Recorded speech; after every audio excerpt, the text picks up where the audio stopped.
नमस्कार दोस्तों, OCN network में आपका स्वागत है। मैं हूं ओमकार चौधरी। सुप्रीम कोर्ट के सीजेआई सूर्यकांत ने ये क्यों कहा कि जुडिशियरी को बदनाम नहीं होने दूंगा, नहीं करने दूंगा, और उन्होंने किस मामले का स्वतः संज्ञान लेते हुए ये कहा है कि ये जो चीजें की जा रही हैं, मैं बहुत अच्छे तरीके से समझ रहा हूं कि ये क्यों हो रही हैं। आप शांत रहिए, आने वाले कुछ दिनों में मैं इसे देखूंगा। ये क्या मसला है? एनसीईआरटी ने 8वीं क्लास के पाठ्यक्रम में कुछ बदलाव किए हैं। उसमें एक चैप्टर जोड़ा है और वो चैप्टर एक्चुअल में जुडिशियरी को लेकर के है। और जुडिशियरी के बारे में इस चैप्टर में जो कुछ कहा गया है उसका शीर्षक दिया है हमारे समाज में न्यायपालिका की भूमिका।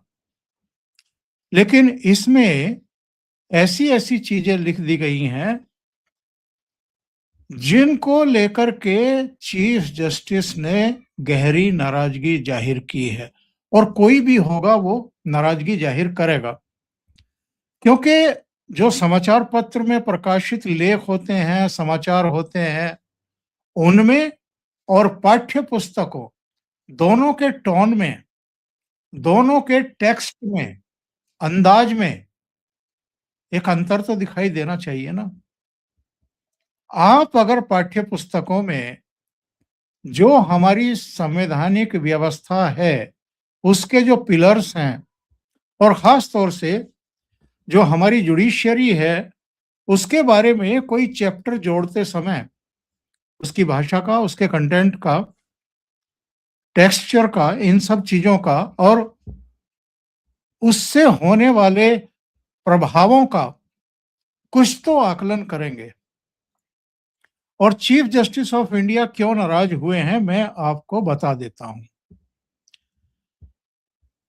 जैसे अदालतों में कितने मामले लंबित हैं और कैसे भ्रष्टाचार जैसी समस्या न्यायपालिका में भी पैर पसार रही है, इस संबंध में 8वीं के बच्चों को आप पढ़ा रहे हो।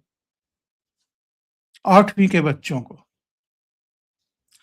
और जो एनसीईआरटी है इसने नागरिक शास्त्र के सिलेबस में न्यायपालिका को लेकर के जो चैप्टर शामिल किया है उसमें इन्हीं चीजों की चर्चा है, जिक्र है। छात्र अपनी सिविक्स यानी जो नागरिक शास्त्र की किताब है उसमें ये पढ़ेंगे कि भ्रष्टाचार न्यायपालिका के कामकाज पर कैसे असर डाल रहा है। इसके अलावा बड़े पैमाने पर अदालतों में जो केस लंबित हैं और जजों की संख्या कम है, इस तरह की चुनौतियों को भी इस 8वीं की पुस्तक के इस चैप्टर में डाला गया है। ये बात ठीक है कि पहले भी एनसीईआरटी की पुस्तकों में, पाठ्य पुस्तकों में, सिलेबस में न्यायपालिका पर चैप्टर होते थे और उनको पढ़ाया जाता था। लेकिन ये जो संशोधित सिलेबस लागू किया गया है, लाया गया है, और इसमें जो ये चैप्टर डाला गया है हमारे समाज में न्यायपालिका की भूमिका, इसको लेकर के, इसकी टोन को लेकर के ही सबसे बड़ी आपत्ति सीजीआई ने व्यक्त की है। और जो पहले के पाठ्यक्रम सिलेबस होते थे उसमें एक्चुअल में जो न्यायपालिका का ढांचा है उसके बारे में जानकारी दी जाती थी। पाने के तरीके क्या हो सकते हैं और न्यायपालिका की स्वतंत्रता क्यों जरूरी है, इस पर बातें होती थी। लेकिन ये जो नई सिलेबस लागू की गई है इसमें न्यायपालिका से जुड़ी हुई समस्याओं को भी शामिल कर लिया गया है और अदालत पर भ्रष्टाचार के साए और जजों की संख्या की कमी जैसी मुद्दों को भी उठाया गया है। ये बात ठीक है कि जस्टिस यशवंत वर्मा ये प्रकरण हुआ है और जस्टिस गवई जो अब भूतपूर्व सीजेआई हैं, उन्होंने भी एक प्रोग्राम में कहा था कि न्यायपालिका में भ्रष्टाचार बहुत बड़ी समस्या इस समय बन चुका है। लेकिन क्या 8वीं क्लास के बच्चों को ये सब बताया जाना, पढ़ाया जाना ज़रूरी है? 8वीं कक्षा के छात्रों को। कोई लॉ स्टूडेंट है या हायर एजुकेशन प्राप्त कर रहा है, उसके लिए अब ये सारी चीज़ें आप डायरेक्ट इनडायरेक्ट वे में किसी तरीके से उनको बताएँ, समझ में आता है। लेकिन 8वीं बच्चे की क्लास का जो सिलेबस है, उसमें अगर ये सारी चीज़ें आप रख रहे हैं, तो फिर सवाल खड़े होते हैं कि ऐसा क्यों किया गया है? किसने किया है? एनसीईआरटी की जो ये नई पुस्तक है, ये कह रही है, इसका चैप्टर में ये कहा गया कि न्यायपालिका में विभिन्न स्तरों पर लोगों को करप्शन का सामना करना पड़ता है। इसके अलावा ये भी कहा गया कि इस स्थिति से गरीब तबके को परेशानी झेलनी पड़ती है और न्याय तक उनकी पहुंच प्रभावित होती है। इसके अलावा ये भी बताया गया है कि राज्यों और केंद्र की ओर से ऐसे प्रयास किए जा रहे हैं कि अदालतों में जनता का भरोसा बढ़े और पारदर्शिता बढ़े। और ये भी बताया गया है इस चैप्टर में कि भारत के सुप्रीम कोर्ट में 81,000 केस लंबित पड़े हैं। उच्च न्यायालयों में 62,40,000 केस लंबित हैं और जिला और जो अधीनस्थ अदालतें हैं, निचली अदालतें हैं, उनमें 4,70,00,000 केस जो है वो सुनवाई का इंतजार कर रहे हैं। महत्वपूर्ण बात क्या है जिसका मैंने जिक्र किया है? इसके कारणों की बात भी चैप्टर में बताई गई है। पुस्तक कहती है कि अदालतों में इतने बड़े पैमाने पर केस पेंडिंग होने की वजह जजों की कमी है। इसके अलावा न्यायिक ढांचा जटिल है और इंफ्रास्ट्रक्चर की कमजोरी है, उतना नहीं है जितनी जरूरत है।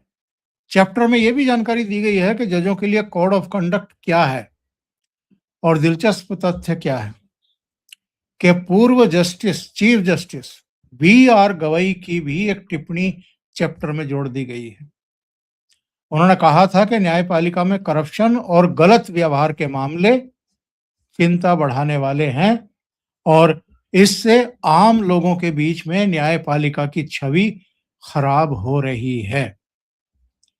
अब आते हैं chief justice of India Suryakant की नाराजगी पर और स्वतः संज्ञान पर।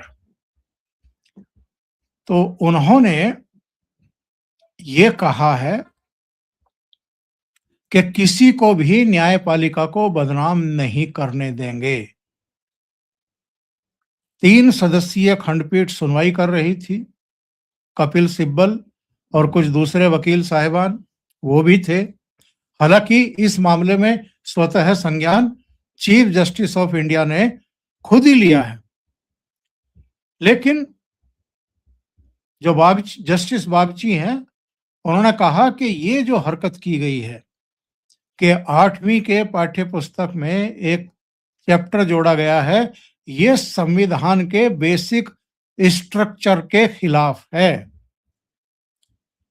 और कपिल सिब्बल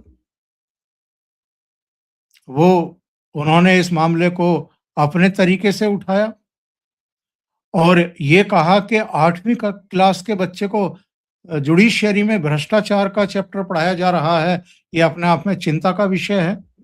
तो सीजेआई ने कहा कि मुख्य न्यायाधीश के तौर पर मैंने अपना काम किया है और संज्ञान ले लिया है। ये एक सोचा समझा कदम लगता है। मैं ज्यादा कुछ नहीं कहूंगा। प्लीज कुछ दिन का इंतजार करें। बार और बेंच सभी परेशान हैं इस चैप्टर से। सभी हाई कोर्ट के जज भी परेशान हैं। मैं इस मामले को खुद से देखूंगा। मैं किसी को भी न्यायपालिका को बदनाम करने की इजाजत नहीं दूंगा, कानून अपना काम करेगा। अब आते हैं इस मुद्दे पर कि क्या वाकई न्यायपालिका में करप्शन नहीं है? क्या 4 करोड़ 62 लाख के आसपास मामले निचली अदालतों में लंबित नहीं हैं?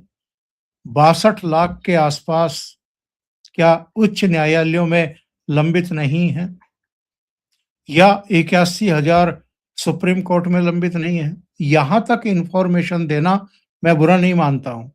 पाठ्य पुस्तक में भी ये जानकारी दी जाए तो इसमें कोई बुराई नहीं है। लेकिन परेशानी वहां शुरू होती है जब आप करप्शन की, इंफ्रास्ट्रक्चर की, जजों की कमी की, जजों के आचरण की बात शुरू करते हैं।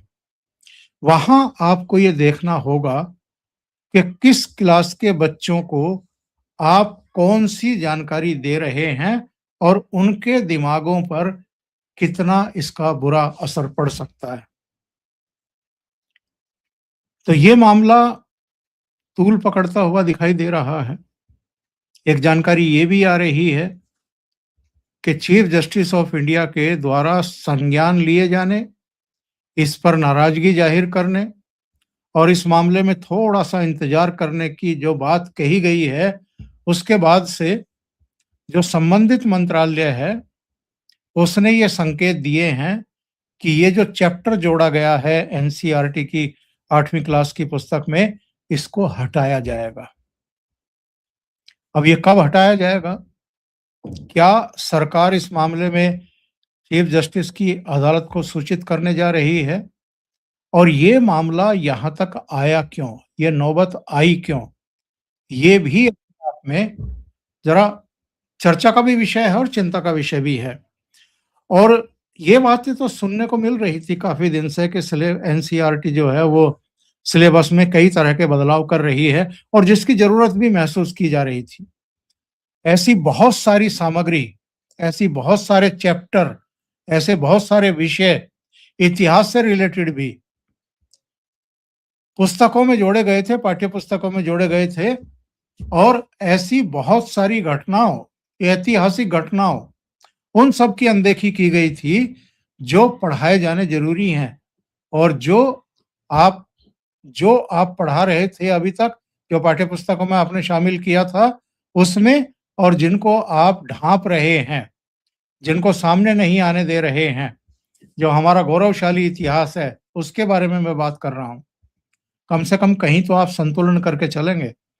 लेकिन इससे पहले जिस तरह की गंदगी परोसी जा रही थी और जिस तरीके से मुगलों को और आक्रांताओं को और तमाम दूसरे लोगों को महिमा मंडित करके पेश किया जा रहा था पाठ्य पुस्तकों में, उनसे रिलेटेड ही प्रश्न आते थे और उनके जवाब स्टूडेंट लिखते थे, उन्हीं की तैयारियां करते थे। तो उसको लेकर के भी बहुत बड़े ऐतराज लोगों के थे और उनका कहना ये था कि ये या तो संतुलित किया जाए या इनको अलग किया जाए, क्योंकि गलत तरीके से इतिहास को तोड़-मरोड़ करके, उनको महिमा मंडित करके आक्रांताओं को और जिन्होंने मंदिर तोड़े हैं, धर्म स्थल तोड़े हैं, तमाम अत्याचार किए हैं, उनको आप महिमा मंडित करके अगर सिलेबस में रखेंगे और पढ़ाते जाएँगे, तो जो देश का वास्तविक इतिहास है या इनके जो हमले थे, उनके बारे में कई पीढ़ियां अब तक अनजान रही हैं,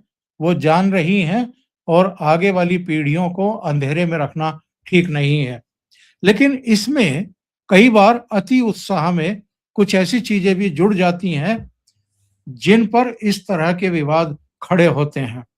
कुछ सूचनाएं देना बुरी बात नहीं है, लेकिन भ्रष्टाचार की बातें करना या दूसरी चीजें 8वीं क्लास के बच्चों को बताना है कि नहीं बताना है, इस पर बहस होनी चाहिए और उसके बाद ही इस तरह की चीज़ों को जोड़ा जाना चाहिए।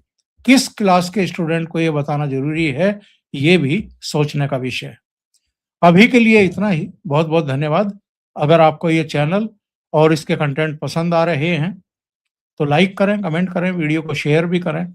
अभी तक अगर आपने ये चैनल सब्सक्राइब नहीं किया है, तो सब्सक्राइब कर लें साथ में लगे बेल आइकॉन को दबा दें ताकि आगे आने वाले वीडियो और उनके नोटिफिकेशन आप तक पहुंचते रहें। बहुत बहुत धन्यवाद। नमस्कार।